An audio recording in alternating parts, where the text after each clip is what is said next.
ಎಲ್ರಿಗೂ ನಮಸ್ಕಾರ. ನಾನು ನಿಮ್ಮ ಪ್ರಣಾಮ್ ದೇವರಾಜ್.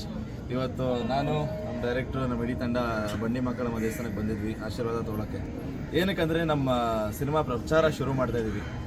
ಎಲ್ಲರೂ ಗೊತ್ತಿರೋಂಗೆ ಆಗಸ್ಟ್ 22ಕ್ಕೆ ನಮ್ಮ ಸಿನಿಮಾ ರಿಲೀಸ್ ಆಗ್ತಾ ಇದೆ. ಸೊ ಅಮ್ಮನ ಆಶೀರ್ವಾದ ಇಲ್ಲಿ ಮತ್ತು ನಮಗೆ ಪ್ರಚಾರಕ್ಕೂ ನಮಗೆ ಸಪೋರ್ಟ್ ಬೇಕು ಅಂತ ದೇವಸ್ಥಾನಕ್ಕೆ ಬಂದಿದ್ವಿ ಇವತ್ತು. ಆಮೇಲೆ ಇನ್ನೊಂದು ಚಿಕ್ಕ ಸರ್ಪ್ರೈಸ್ ಇದೆ, ಇನ್ನೊಂದು ಸಾಂಗ್ ರಿಲೀಸ್ ಆಗ್ತದೆ ಇಷ್ಟರಲ್ಲಿ, ಅದರದ್ದು ಅಪ್ಡೇಟ್ಸ್ ನಿಮಗೆ ಬರುತ್ತೆ.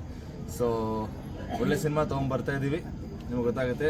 C you soon in theatres and on YouTube ಹೊಸ ಸಾಂಗ್ಗೆ. ಪ್ರಚಾರ ಇಲ್ಲಿಂದ ಯಾಕೆ ಸರ್? ಬಂಡಿ ಮಕ್ಕಳಮ್ಮ ನಮಗೆ ತುಂಬ ಸಪೋರ್ಟ್ ಮಾಡಿದ್ದಾರೆ ದೇವರು. ನಾವು ಸಿನಿಮಾ ಶುರು ಮಾಡಿರೋದೇ ಇಲ್ಲಿಂದ. ನಾವು ಪ್ರತಿ ಶೆಡ್ಯೂಲ್ ಶುರು ಮಾಡಬೇಕಾದ್ರೂ ಇಲ್ಲಿ ಬಂದು ಅಮ್ಮನ ಆಶೀರ್ವಾದ ತೊಗೊಂಡು ಹೋಗ್ತಾ ಇದ್ವಿ. ಸೊ ನಮ್ಮ ಇಡೀ ಸಿನಿಮಾ ಸ್ಮೂತಾಗಿ ಕಂಪ್ಲೀಟ್ ಆಗಿದೆ ಅಂದರೆ ತಾಯಿ ಕಾರಣ ಅಂತ ಹೇಳ್ಬೋದು. ಸೊ ಅದಕ್ಕೆ ನಾವು ಏನೇ ಮಾಡಿದ್ರು ಈ ಸಿನಿಮಾಗೆ ಮೊದಲು ತಾಯಿ ಆಶೀರ್ವಾದದಿಂದನೇ ಶುರು ಮಾಡೋದು. ನಾವು ತಂದೆ ಮಕ್ಕಳಿಗೆ ಸ್ವೀಟಾಗಿ ಬಯೋಕ್ಕೆ ಒಂದು ಸಾಂಗ್ ಕೊಟ್ಟಿದ್ದಾರೆ, ಕಮ್ಮಂಗಿ ನನ್ನ ಮಗನ. ಅದು ಸಿಕ್ಕಾಪಟ್ಟೆ ವೈರಲ್ ಆಗ್ತಾ ಇದೆ, ಅದ್ರ ಬಗ್ಗೆ ಹೇಳಿ.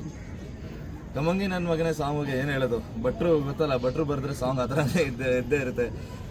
ಜನ ಅಷ್ಟು ಪ್ರೀತಿ ಕೊಟ್ಟಿದ್ದಾರೆ, ಸಾಂಗ್ನ ದೊಡ್ಡ ಹಿಟ್ ಮಾಡಿದ್ದಾರೆ.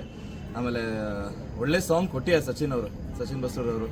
ಸೊ ಒಳ್ಳೆ ಸಾಂಗ್ಗೆ ಜನ ಯಾವಾಗಲೂ ಕೈ ಹಿಡಿದಿದ್ದಾರೆ. ಸೊ ಆ ಸಾಂಗ್ನ ದೊಡ್ಡ ಹಿಟ್ ಮಾಡ್ತಿದ್ದಾರೆ. ಆಮೇಲೆ ಇನ್ನೊಂದು ಸಾಂಗ್ ಬರ್ತದೆ, ಅದೂ ಯೋಗರಾಜ್ ಭಟ್ರು ಸರೇ ಬರೆದಿರೋದು.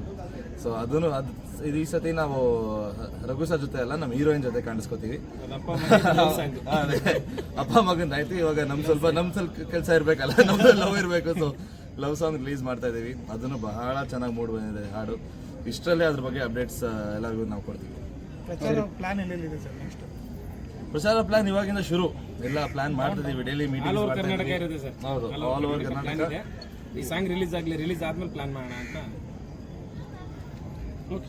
Thank you so much.